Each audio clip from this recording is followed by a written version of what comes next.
레위기 2022년 들어서 첫 번째 강의를 시작하도록 그렇게 하겠습니다. 제가 기도하죠. 전능하신 아버지 하나님, 이렇게 새해가 되었지만 희망이기보다는 아직도 암울하고 아직도 음산한 이때 저희들에게 주신 이 소명을 따라 하나님의 말씀을 전하는 일에 하나님 정말 저희가 전심전력을 다할 수 있도록 이렇게 배움의 기회를 주셔서 하나님 감사합니다. 정말 10주 동안 하나님의 말씀을 더 깊이 배울 수 있도록 은혜를 베풀어 주옵소서. 또 강의하시는 우리 장 목사님, 하나님 주시는 지혜와 은혜로 덧입혀 주옵시고 함께 공부하는 모든 분들 위에 건강과 삶의 모든 여건들을 하나님께서 살피시고 인도해 주옵소서. 예수님의 이름으로 기도하옵나이다. 아멘. 네, 너무너무 환영하고요. 제가 한 7년 전에 장 목사님 모시고 우리 나사렛 대학교 후배 분들 신학생 때 모시고 레위기를 한번 했었는데 아직도 그 강의가 아직도 남아 있습니다. 그때 가장 크게 제가 받았던 도전은 우리 사역자들은 이 공부를 꼭 해야 되겠구나. 이 사역자들에 대한 정체성 또 역할이 무엇인가 하는 그런 부분에 대해서 정말 많은 도전과 배움이 있었습니다. 이번에도 그런 시간이 꼭 되리라고 믿습니다. 이 시간에는 우리 김성원 원장님께서 여러분 또 환영하는 말씀해 주시도록 그렇게 하겠습니다. 우리 새해를 맞이해서 우리 나사렛 미래연구소가 레위기 히브리 예전 배경 연구 프로그램을 진행하게 되어서 정말로 주님께 감사드리고 또 이를 위해서 수고하신 여러분들에게 진심으로 감사를 드립니다.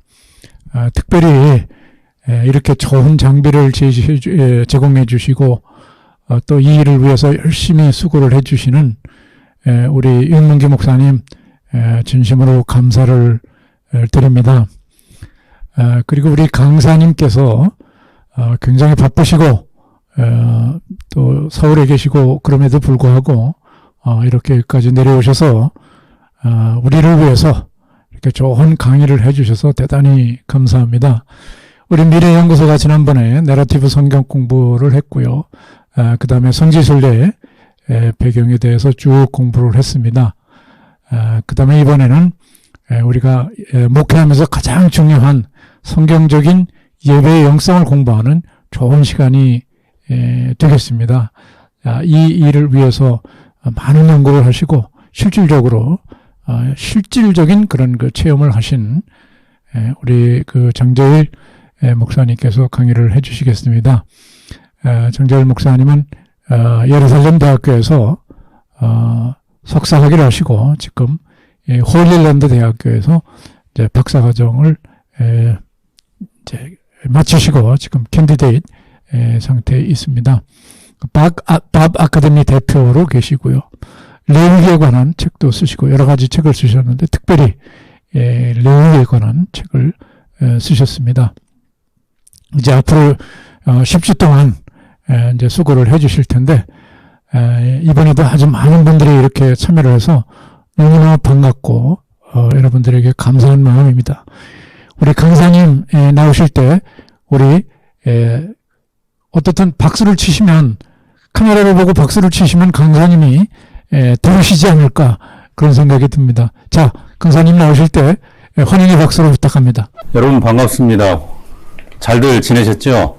벌써 작년이죠. 작년 9월, 10월부터 시작을 해서 성경의 그 사회문화적 배경 우리가 공부를 했었고 그리고 우리가 또 성경의 절기에 대해서도 또 공부를 했었고요. 네, 이번에는 우리가 그 예배에 관련된 그리고 또 어떤 뭐라고 할까요? 하나님의 의도 또 성경의 본질 이런 그 부분들을 알기 위해서 꼭 필요한 그 레위기에 대해서 우리가 좀 같이 공부를 해 보려고 합니다.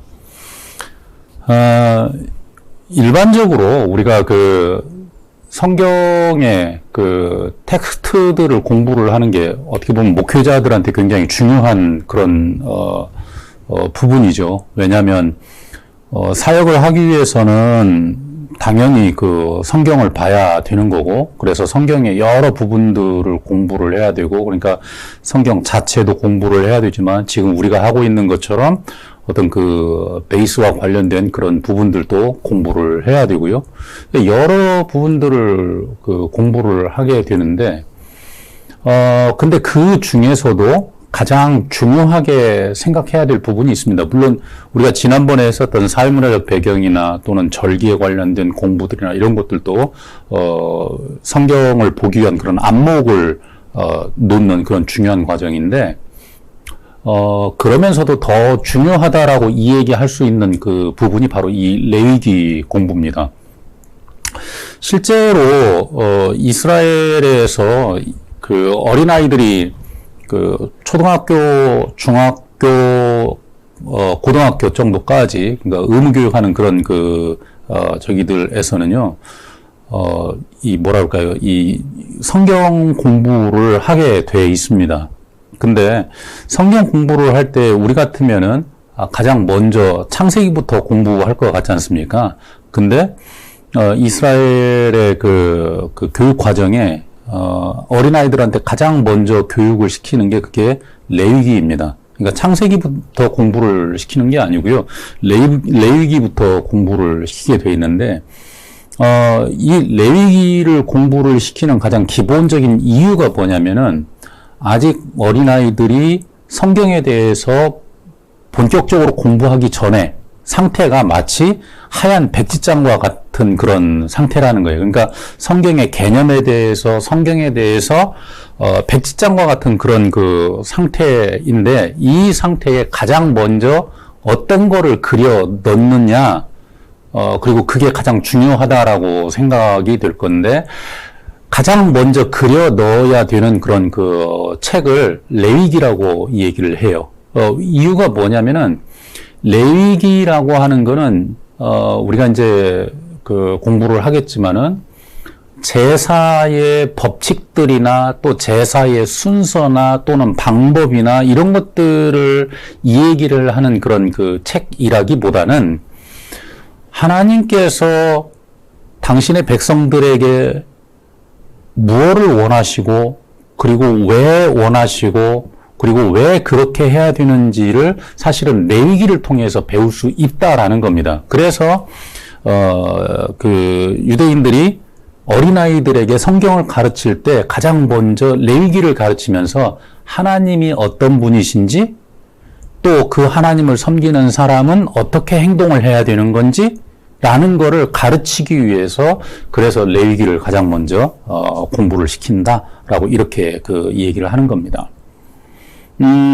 그래서 우리가 그 공부를 할 때도, 레위기를 공부를 할 때도 바로 거기에 포커스를 맞춰서 우리가 같이 공부를 하려고 생각을 합니다. 그러다 보니까 어떻게 보면은 전체적으로 그 뭐라고 할까요? 예법도 중요하고, 그리고 그 의미도 중요하고, 그 다음에 거기에 대한 그런 그 해설도 굉장히 중요하게 되겠죠. 자, 그래서 우리가 레위기를 같이 이렇게 공부를 해 보려고 하는데, 오늘은 그 오픈 강의입니다. 그래서 여러분과 함께 레위기에 대한 전반적인 어떤 그런 그 내용들을 함께 이 얘기를 하고, 그리고 그 의미들을 같이 이 얘기를 하고, 다음 주부터는 여러분이 오실 때 그 레위기를 공부하는 교재를 가지고 오셔야 되는데요. 교재는 성경책을 가지고 오셔야 됩니다. 그래서 성경책을 딱 옆에다 딱 펴놓고, 그리고 그 레위기 공부를 하도록 하겠습니다. 레위기는 우리는 레위기를 1장에서부터 7장까지를 일단 이 시간에 그러니까 우리가 그 10주 동안 공부를 하는 그 기간 동안에 1장에서 7장까지 레위기 공부를 할 텐데요.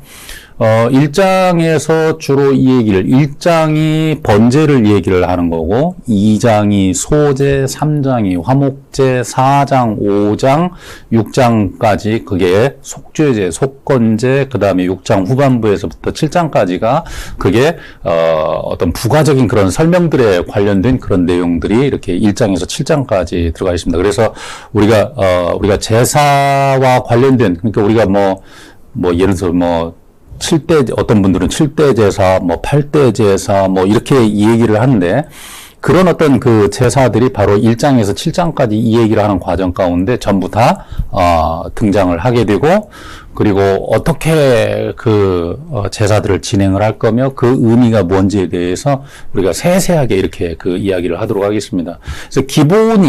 그래서 기본이 성경책을 가지고 와서 다음 주에 우리가 1장에서부터 7장까지 이 순서대로 계속 이렇게 공부를 해 나가는 거가 되겠고, 우리가 공부를 하다 보면은 성경의 제사와 관련된 그런 그 내용들이 많이 등장을 합니다. 그래서 그 부분들도 가져와서 이 레위기적 관점에 비추어서 함께 이렇게 생각을 해 보도록 그렇게 하겠습니다. 그래서 우리가 개괄적으로 다음 주부터 공부하는 그런 내용들을 우리가 이야기를 했고, 오늘은 말씀드렸던 것처럼 개괄적으로 전체 좀 이 얘기를 해보는 그런 시간을 갖도록 하겠습니다. 여러분 여기 지금 보시면 그렇죠. 아마 PPT가 잘 보이실지 모르겠습니다. 여러분, 우리가 레위기를 공부를 하는데, 레위기 1장 1절에 사실 이 히브리어로 레위기를, 바이크라라고 얘기를 합니다. 바이크라. 왜 그러냐면, 레위기 1장 1절에, 어떻게 시작하냐면은, 바이크라 엘 모셰, 이렇게 시작합니다. 그러니까, 하나님께서, 모세에게 말씀하셨다. 라고 이렇게 시작을 합니다. 그래서 무엇을 말씀하셨냐라는 것이 이제 그 뒤에 차례차례 말하자면 1장에서부터 7장까지 나오는 그런 그 내용들이 될 텐데요. 그러니까 만약에 어떤 사람이 그러니까 예물을 가져올려거든이라고 시작을 하면서 이렇게 이야기를 해 나가는 과정이 등장합니다. 그래서 하나님께 예물, 그러니까 말하자면 제물이라고 얘기하는 그런 단어인데요. 그거를 가져올 때 어떻게 해야 되는지에 대해서 하나님께서 모세를 통해서 이스라엘 백성들에게 말씀하시는 게 그게 바로 레위기예요. 그래서 바이크라, 그러니까 하나님께서 말씀하시고 가르치신 바로 그런 내용이 바로 이 레위기인데요. 하나님께서 가르치셨다, 말씀하셨다라는 이제 그 의미 안에는 어떤 그런 의미가 숨어 있냐면은, 말하자면 하나님께서 가르치신 거는 예법을 가르치셨다, 그것도 있지만은, 그러니까 어떤 순서를 따라서 어떤 제사를 드려라라고 하는 그 내용도 있겠지만은, 그 제사를 드릴 때 어떤 자세와 그리고 내가 그러니까 하나님께서 무엇을 원하는지에 대한 그런 이야기들이 바로 그 안에 숨어 있거든요. 그래서 레위기를 얘기를 할 때는 바로 이제 하나님의 숨은 의도들을 찾아내어서 바로 이 제사의 법칙에 적용을 하는 게 그게 중요하겠죠. 여러분, 우리가 이번에 우리가 레위기를 함께 공부하는 주제가 뭐냐면은, 말씀하셨던 것처럼, 히브리 예전에 따라서 바로 말하자면 예배의 어떤 그런 본질적인 의미, 이런 것들을 연구하는 그런 의미에서 이 레위기를 함께 공부하는 겁니다. 그거를 바로 이 예배라는 어떤 그런 개념을 바로 이 제사와 그러니까 제사적인 어떤 관점에서 이렇게 접근을 할 수 있다라고 그렇게 이해를 하는 거죠. 여러분, 그래서 코르반과 예배라고 하는 이제 첫 번째 강의 타이틀이 떴는데, 여러분, 고르반이라는 단어 여러분 아시죠? 고르반. 그죠? 고르반이라는 단어는 신약의 그 신약적인 그런 그 이해를 갖고 있는 분들한테는 고르반이라는 단어를 어떻게 이해를 하냐면은 하나님께 드림이 되었다라고 그렇게 이해를 하고 있습니다. 왜 그런 이야기가 나오게 됐었냐면은 원래 이 코르반이라는 단어는 제물 또는 제사라고 그렇게 이해가 되는 그런 그 단어입니다. 근데 우리가 이제 그 성전의 제사법을 이 얘기를 하다 보면은 나중에 자연적으로 이야기를 하게 되겠지만은, 성경시대 때에 하나님을 섬기던 이스라엘 백성들한테는 어떻게 보면은, 하나님이 내 삶에 있어서 가장 중요한 분이다라는 그런 어떤 그 표시, 그러니까 그것이 자의적인 표시이든 아니면 다른 사람들과의 관계에서 내가 하나님을 이 정도 섬기고 있다라고 하는 거를 보여줘야 하는 그런 그 상황에서든지 간에, 내가 하나님을 정말, 존중히 여기고, 그리고 사랑하고, 그리고 하나님을 귀하게 여긴다라는 그런 표시를 해야 될 그 상황이 있어요. 그래서 그거를 어떻게 표시를 하냐면은 방금 이 얘기를 했던 것처럼 코르반이라는 단어를 통해서, 표시를 했단 말이에요. 그러니까 어떤 상황이냐면은 예를 들어서 친구들하고 내가 같이 있어요. 근데 내가 정말 신앙이 좋은 그리고 신앙이 돈독한 사람으로 친구들한테 보여지고 싶어. 그러면은 저 앞에 내 거 양 한 마리가 있단 말이에요. 그러면 그 양을 보고 딱 가리키면서 한마디 하는 거예요. 고르반. 그럼 무슨 말이 되냐면은 내가 그 양을 가리키면서 코르반이라고 이 얘기를 함과 동시에 그 양은 내 거 양이 되는 게 아니고 하나님께 드림이 되었다. 오케이. 그래서 그때부터는 그 양은 하나님 것이 되는 거예요. 그래서 옆에 있었던 그 친구들이 그 코르반이라고 선포하는 그 사람을 보면서 와, 대단한데? 저렇게 자기 것을 서스름 없이 하나님께 드릴 수 있는 저런 어떤 그 신앙을 갖고 있는 그 친구의 신앙을 박수를 치겠죠. 그래서 그때 사용되던 바로 그러니까 그런 방법으로 사용되던 게 그게 우리가 신약 성경에서 알고 있는 고르반이에요. 그러니까 일반적으로 친구들하고 있는 그 앞에서도 고르반을 했었는데 그 신앙심이 더 돋보이게 하기 위해서는 자기 부모 앞에서도 코르반을 외칠 수 있는 그런 사람이라면은 신앙심이 더 돋보이겠죠. 그래서 성경에서 예수님께서 비유로 말씀하실 때에도 뭐라고 그 말씀을 하시냐면, 야, 너희가 부모를 공경한다라고 이 얘기를 하고 고르반하고 마땅히 부모님께 드려야 될 거를 부모님께 드리지 않고 하나님께 드리면은 그게 정말로 너가 하나님을 잘 섬기는 거냐라고 하는 바로 그 얘기 가운데 코르반이 등장을 하죠. 무슨 얘기냐면 아까 말씀드렸던 것처럼 부모님이 지금 필요한 게 뭐냐면은 추운 겨울날, 지금 오늘 날씨 굉장히 춥죠. 추운 겨울날 따뜻한 옷이 필요하고 그리고 배가 고파요. 그래서 먹을 것도 필요해. 그래서 따뜻하게 옷도 입어야 되고, 그리고 먹을 것도 필요한데, 근데 나는 하나님을 향해서 아주 신실한 사람이에요. 그래서 양을 잡아서 우리 부모님께 따뜻하게 옷을 해드릴 수 있고, 그 다음에 고기도 먹여드릴 수 있는데, 그런 게 아니라 나는 부모님보다도 더 하나님을 더 사랑해요. 그래서 부모님 보는 앞에서 고르반, 이렇게 하면 그 양은 더 이상 내가 처리할 수 있거나 또 부모님을 위해서 처리를 해서 부모님의 뭐랄까요, 옷이나 아니면은 그 따뜻하게 해드리거나 아니면은 배를 고프지 않도록 할 수 있도록 하는 그런 용도로 쓸 수 있는 게 아니고 온전히 하나님께 드려지는 제물로만 드려야 되는 그런 양으로 선포가 되는 거예요.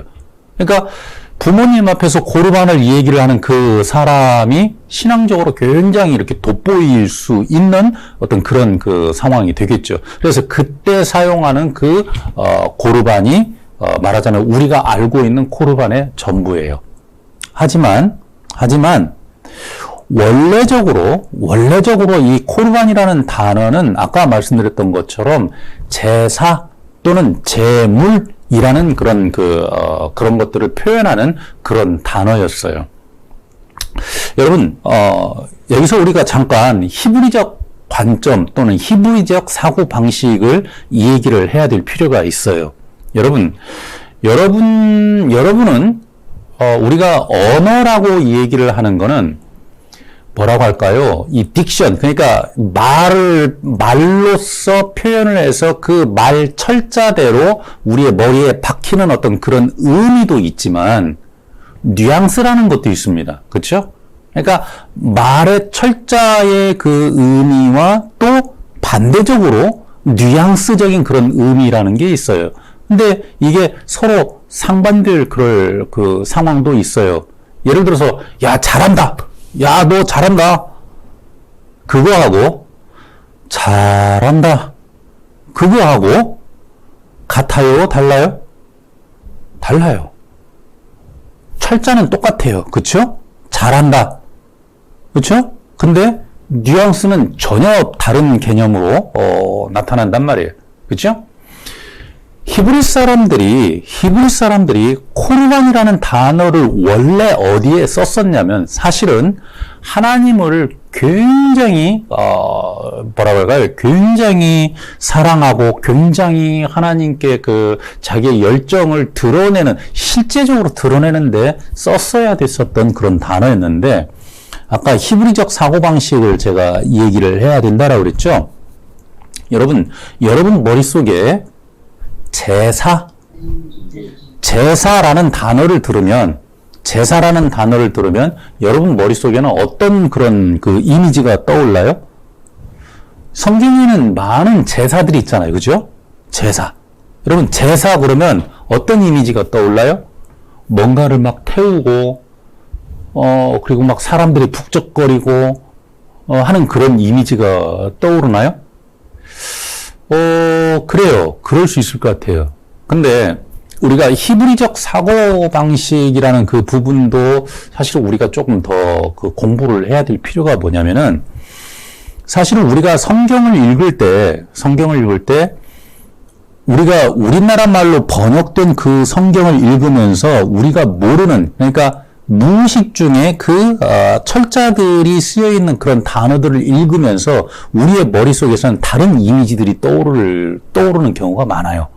그래서 히브리적 사고방식이라고 하는 그 부분을 따로 배워야 되는 이유가 뭐냐면은 우리 머릿속에 떠오르는 잘못된 그런 이미지들을 하나씩 제거를 해 가면서 성경이 원래 원하던 그런 의미나 이미지들을 우리가 읽는 성경하고 매칭을 시키기 위해서 히브리적 사고방식이 필요한 거예요.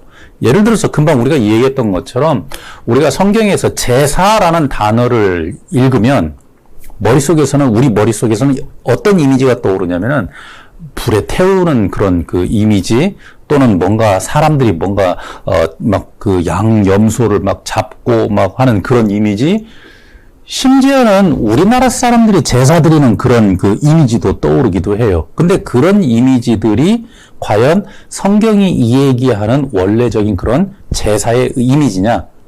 그거는 아니겠죠. 그래서 히브리적 그 관점이 뭐냐면, 여러분, 코르반이라는 단어가 원래 어떤 그런 그 단어에서 왔냐면은, 카라브라는 단어에서부터 왔어요. 우리가, 여러분이 신대원이랑, 그 다음에 우리가 학부에서 히브리어 배우잖아요. 그러니까 히브리어 배울 때 가장 먼저 듣는 얘기가 뭐냐면, 히브리어는 모든 그런 그 단어들이 사실은 원래 원형동사라고 하는, 그러니까 원형이라고 하는 그 뿌리라고 하는 바로 거기에서부터 나와서 그게 이렇게 그 명사가 되기도 하고 형용사가 되기도 하고 동사가 되기도 하고 이렇게 나뉜다라고 그렇게 얘기를 들어서 알고 있을 거예요. 코르반이라는 명사도, 그러니까 제사라고 하는 그런 그 명사도 어디에서부터 나왔냐면은, 여러분, 카라브라고 하는 그 원형에서부터 나왔어요. 카라브라는 그 뜻이 뭐냐면은, 거리적으로 가깝다라는 뜻이에요. 거리적으로 가깝다. 그래서, 거리적으로 가깝다라는 그 뜻에서부터 명사, 그러니까 코르반이라고 하는 그런 단어가 나왔는데, 그래서 그거를 이 히브리 사람들이 그것을 제사 또는 하나님께 드리는 제물이라고 그렇게 생각을 하게 된 거예요. 그럼 히브리적 사고방식이라는 게 뭐냐? 히브리 사람들의 관점에서 제사라고 얘기를 하는 것, 즉 코르반이라고 얘기를 하는 그 의미는 뭐냐면요, 아까 얘기했던 것처럼 가깝다라는 그런 단어에서 왔기 때문에 결과적으로 히브리 사람들이 이야기하는, 의도하는 제사라는 거는 뭐냐면은 하나님께 가까이 다가가는 과정, 하나님께 가깝게 다가갈 수 있게 하는 것이라고 생각을 하는 거예요. 여기까지 이해하시겠어요? 이해가 돼요? 오케이. 그럼 여러분, 가까이 다가간다? 하나님께 가까이 다가가게 하는 것이라고 이 얘기를 하려고 생각을 했다면, 그럼 이 사람들은 자기들과 하나님과의 관계가 지금 가깝다라는 거예요? 멀다라는 거예요? 그렇죠. 멀리 있기 때문에, 그래서 이 어떤 세레머니, 그러니까 우리가 지금 이 얘기하려고 하는 이 예전, 그러니까 말하자면 우리가 이제 다음 주부터 레위기 1장에서부터 번제가 뭐냐, 어떻게 하는 거냐, 이런 속죄제가 뭐냐, 화목제가 뭐냐, 감사제가 뭐냐, 왜 이렇게 해야 되냐, 그 안에 의미는 뭐냐, 이런 것들을 얘기를 해야 될 텐데, 이런 과정들을 통해서 말하자면 이런 것들을 통해서 하나님께 가까이 다가가려고 했다라는 거예요. 이유는 우리가 하나님과 멀다라고 생각을 하고 있기 때문에 이런 과정들을 통해서 하나님께 가까이 다가가려고 하는 거예요. 그럼 여러분, 왜 히브리적 사고방식에서는 하나님과 사람이 멀리 떨어져 있다라고 생각할까요? 그렇죠. 창세기에 나오죠. 창세기. 그렇죠. 아담이 원래는 하나님과 함께 있었어요. 에덴 동산에서 하나님께서 아담을 에덴에다가 지으시고, 혼자 있을 게 적적할 것 같아서, 그렇죠. 이브도, 하와도, 지어서 함께 있도록 했죠. 뭐가 걱정이었을까요? 그 안에서 뭐 별 그렇게 걱정이 없었을 것 같은데, 근데 아주 미스테리한 그런 사건이 발생을 하죠. 뭐냐면, 아담과 하와가 말하자면 죄를 지었다라고 얘기를 하기보다는 히브리 사람들의 표현으로는 죄를 알아버렸다라고 표현을 하는 거예요. 죄를 알았다. 죄를 지었다라는 거하고 알았다라는 거하고는 어떻게 차이가 있을까요? 여러분, 알아버렸다라고 얘기를 하는 게 뭐냐면은, 그러니까 이전에는 몰랐다는 거고, 그 시점을 통과하면서 알아버렸다라는 거예요. 그럼 그 시점을 통과하면서 알아버린 그거를 다시 시점을 되돌려서 모르는 상태로 되돌릴 수 있을까요? 그럴 수가 없어요. 죄를 알아버렸다는 거는 한 번 안 순간에 영원한 것이 되어버려요. 그러니까 죄를 지울 수 있는 그런 개념이 아니고, 창세기에서 이 얘기하고 있는 그 죄의 개념이라는 거는 죄를 지었다? 용서받았다? 없어졌다? 라고 얘기할 수 있는 사실 그런 개념이 아니에요. 알아버렸다라는 거예요. 알았다라는 거는 모르기 전 상태로 되돌릴 수 있다라는 그런 얘기가 아니에요. 똑같은 용법으로 사용하는 단어가 그게 뭐냐면은 처녀가 남자를 알았다라고 표현을 해요. 똑같이 성경에서. 그러니까 죄를 짓지 않았던 사람이 죄를 알아버렸다라고 얘기하는 거하고 똑같이 사용하는 게 그게 뭐냐면은 처녀가 남자를 알아버렸다라는 거예요. 그럼 여러분 생각 한번 해봐요. 처녀가 남자를 알았어요? 이게 무슨 의미인지 아시죠? 이걸 또 저한테 그게 무슨 의미예요? 라고 이렇게 굳이 좀 알려주세요. 라고 이렇게 얘기하면 안 돼요. 참 복잡하죠. 그러면은, 그죠? 처녀가 남자를 알았어요. 그러면 다시 처녀의 상태로 돌아갈 수 있어요? 아니에요. 우리나라는 참 그래요. 결혼 안 하면 다 처녀라고 그러죠. 근데 성경에서 이 얘기하는 처녀라는 개념은 그게 아니고 지금 우리가 이 얘기하는 처녀라는 개념은 그게 아니잖아요. 그렇죠? 이전으로 다시 되돌아갈 수 없어요. 그거하고 똑같아요. 죄라는 거는. 오케이. 죄라는 거를 알아버린 그런 그 아담과 하와는 에덴 동산에서 있을 수가 없었어요. 그러니까 베니쉬 됐다. 그러니까 쫓겨났다라고 얘기를 할 수 있는데 사실은 베니쉬가 아니고요. 함께 있을 수가 없는 상태가 돼버렸다라는 얘기가 돼요. 무슨 얘기냐면 성경의 가장 기본적인 개념 가운데 하나가 하나님은 거룩하신 분이시고 완전하신 분이시고 온전하신 분이시고 그리고 죄가 하나도 없으신 분이시고 완전히 깨끗하신 그런 분이에요. 근데 그런 하나님이 거주하고 있었던 그런 어떤 그 뭐라고 할까요? 공간적인 어떤 그런 그 개념을 성경에서 뭐라고 표현하냐면 에덴이라고 표현을 해요. 그죠? 그 에덴이 어떻게 보면 아이디얼한 공간이냐, 실제적인 어떤 그 피지컬한 공간이냐, 그거 이 얘기를 할 필요는 없어요. 왜 그렇게 이 얘기하려면 하나님도 아이디얼한 존재냐, 피지컬한 존재냐, 그거 이 얘기해야 되니까 그럴 필요는 없어요. 오케이. 그 하나님이 그 완벽하고 온전하고 거룩하고 그리고 하나도 흠이 없으신 바로 그 하나님이 존재해야 되는 그 공간은 죄가 있어야 되는 공간이고 그리고 부정한 공간이고 그리고 뭔가 흠이 있는 공간이어서는 안 되는 거예요. 그렇죠? 그래서 에덴이라는 그 개념도 하나님이 거주하실 수 있는 온전하고 완전하고 정결한 공간이라는 그 의미가 형성이 돼야 돼요. 근데 바로 거기에 죄를 알아버린 아담과 하와가 있어요. 말하자면 아담과 하와는 사실은 이 에덴이라는 그런 어떤 장소, 그 장소라는 건 장소를 얘기하려고 하는 게 아니라 하나님이 계시는 바로 그 공간 안에 하나님과 함께 있을 수 없는 상태가 되어버렸다는 거예요. 그래서 사실은 하나님과 함께 있을 수 없는 상태가 됐기 때문에 아담은 에덴에서부터 그렇죠. 구분이 되어서 에덴에서부터 분리가 돼야 되는 그런 상황이 됐던 거죠. 우리가 지난번에 우리가 사회문화적 배경을 얘기를 하고 절기적인 어떤 그런 부분들을 얘기를 할 때 잠깐 언급을 했었는데, 오케이. 아담이 에덴에서부터 쫓겨났을 때 에덴에 어디로 쫓겨났다고 그랬어요? 동서남북 방향 있죠? 어디? 그렇죠. 그래서 에덴의 동쪽이라고 얘기하잖아요. 그죠?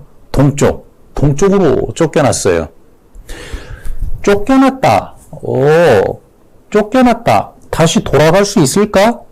이게 다시 돌아가려고 생각하면 돌아갈 수 있을까? 다시 에덴 동산으로 들어갈 수 있을까? 이렇게 생각할 수 있지만 우리가 이 얘기하는 것처럼 단어상으로는 쫓겨났으니까 다시 되돌아갈 수 있겠다라고 생각하지만 개념상으로는 절대로 돌아갈 수가 없어요.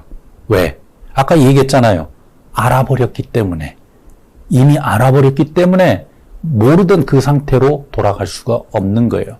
그러니까 어떻게 보면은 아담과 하와의 머릿속에 있는 그리고 그 몸속에 있는 모든 그런 그리고 죄의 기억, 죄의 흔적, 이 모든 것들을 모조리 싸그리 뽑아서 그 이전 상태로 시간을 돌려서 그 이전 상태로 돌려놓기 전에는 되돌아갈 수 없는 게 그게 에덴이었어요. 그래서 하나님과 죄를 지은 사람에는 말하자면 이 사람들은 하나님께로 다시 되돌아갈 수 없는 건너가지 못할 아주 커다란 강이 그렇죠. 구분선이 그 하나님과 사람 사이에 생겨나게 된 거죠. 그거를 죄라고 얘기를 하는 거예요. 그러니까 우리가 이제 다음 주부터 이 얘기를 하겠지만은 죄를 지었다? 죄를 지었다? 사실 어떻게 보면 우리가 옛날에 그런 얘기도 했어요. 무슨 얘기냐면 원죄냐 또는 뭐 자범죄냐 그게 그렇게 크게 그게 중요한 게 아닌 게 이미 어떻게 보면은 이미 하나님과 떨어져 있는 상태의 죄를 알면서 나온 사람이기 때문에 여러분 한 100억 빚을 지고 있는 사람이 한 500만 원 더 빚을 졌다고 해서 그게 빚이냐 아니냐 이 얘기 할 필요가 없는 거예요.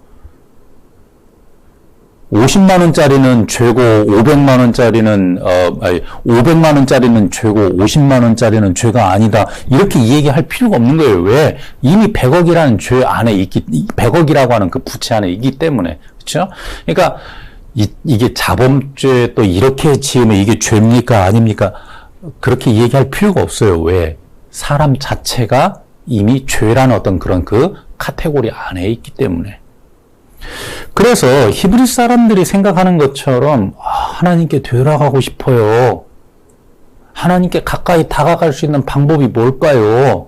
라고 이 얘기하는 그 기본적인 이유가 바로 이 죄라는 것 때문에 그런다는 거죠. 여러분, 하나님께서는 이제 우리가 하나님의 속성을 얘기를 하게 될 텐데 하나님께서 만약에 우리가 이 얘기하는 것처럼 정의롭고 공의롭고 완전하고 그리고 칼날 하나도 안 들어갈 만한 그런 세심한 그런 성격을 갖고 있는 분이라고 우리가 정의를 하게 되면 그렇게 정의를 하게 되면 그 다음부터는 참 곤란해져요. 왜?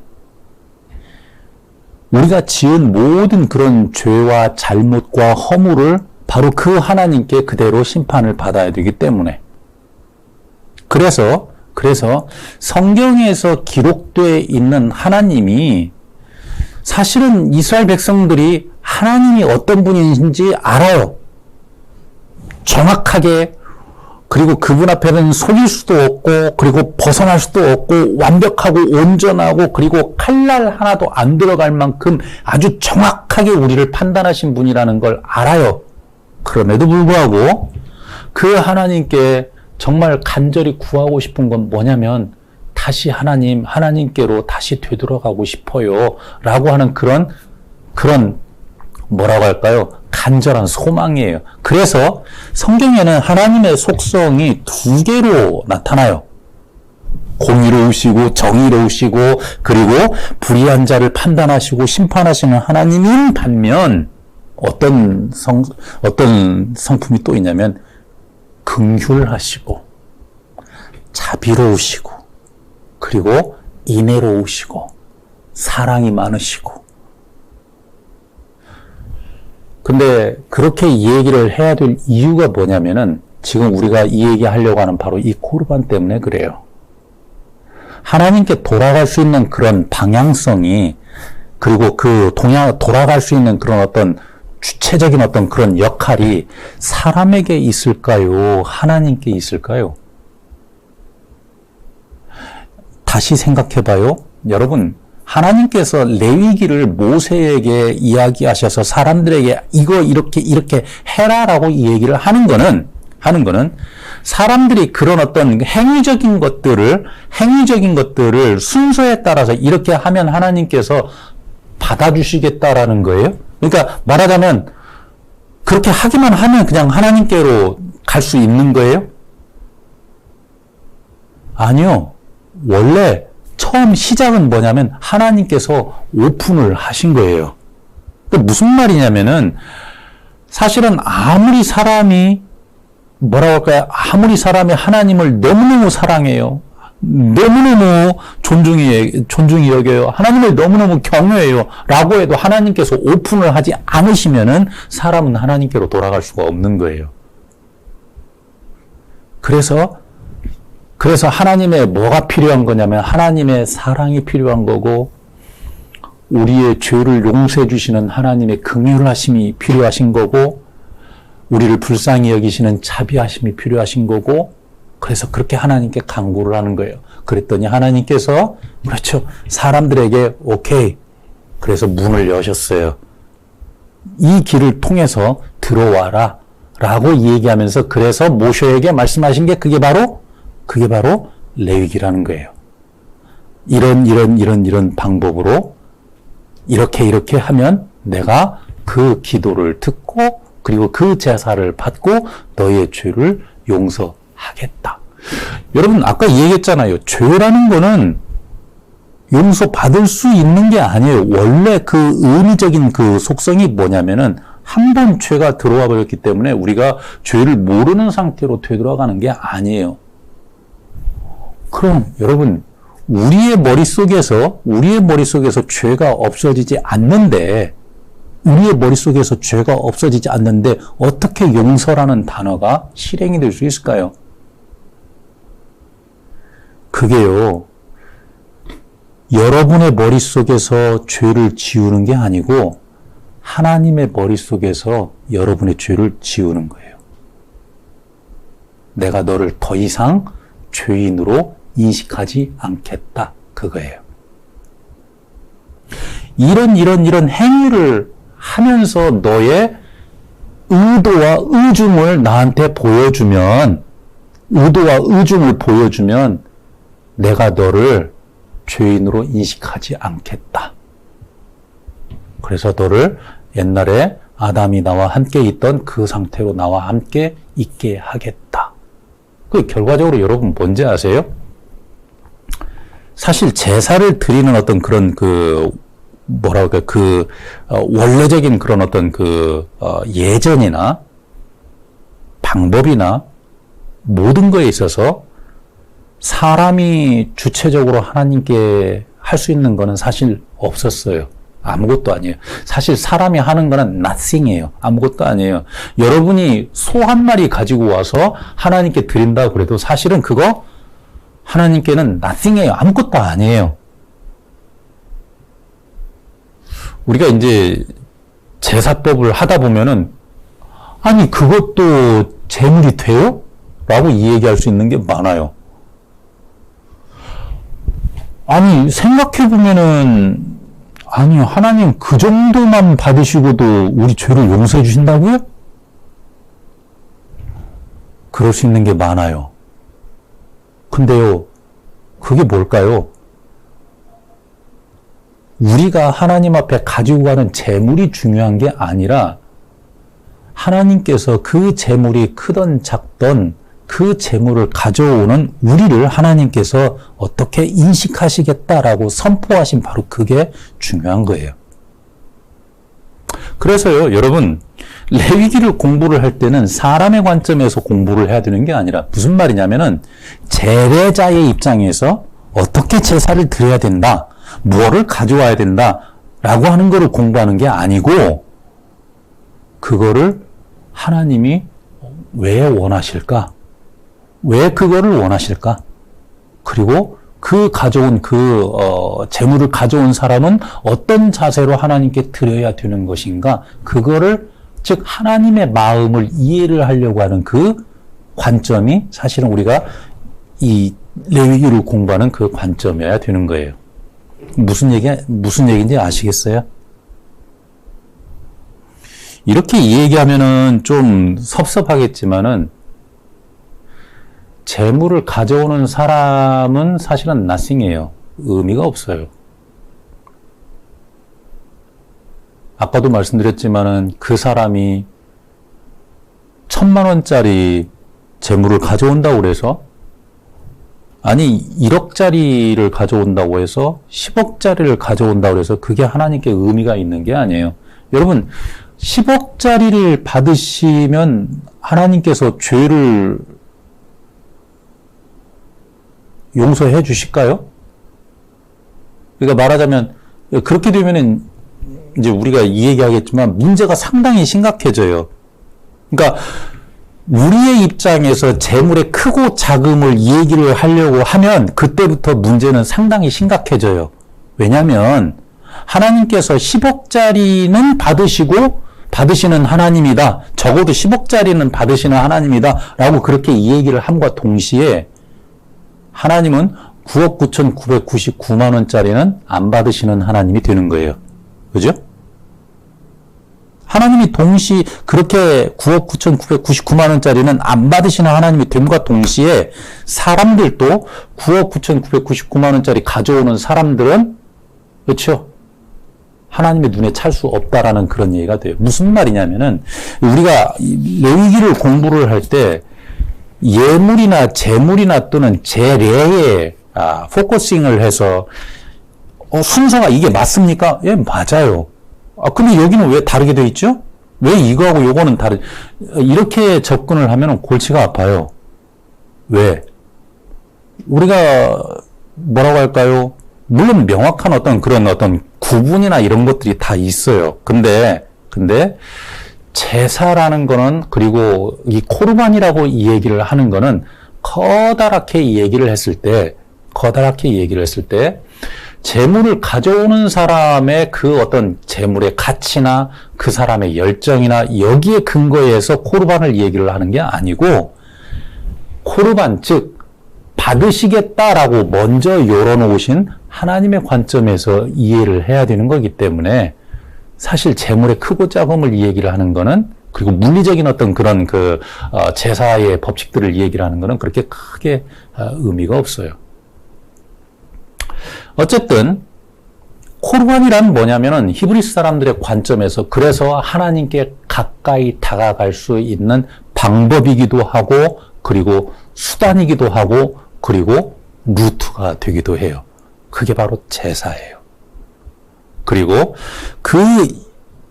멀어질 수밖에 없다라고 생각했었던, 하나님과 가까이 있을 수가 없다라고 이 얘기하는 가장 근본적인 거는 바로 죄라는 거고, 그리고 그 죄의 속성은 한번 알아버린 거기 때문에 되돌릴 수 없는 그런 속성이라는 것도 이해를 해야 돼요.